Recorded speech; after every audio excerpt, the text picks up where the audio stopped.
Are you trying to buy V-Bucks on Xbox Cloud Gaming but nothing seems to work?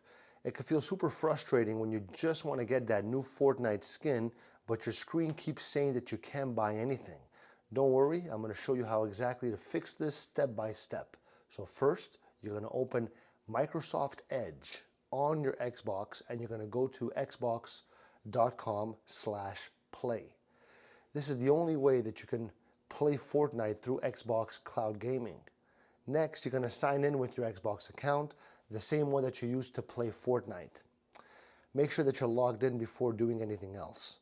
Then you're going to need to use Epic Games Store on a phone or a computer to buy V-Bucks. So go to epicgames.com, log in, and buy the V-Bucks there. They will show up in your Fortnite account, even on Xbox Cloud Gaming. You can also use the Xbox app on your phone to make purchases. So just go to the store inside the app and buy V-Bucks. It will link to your account, all right?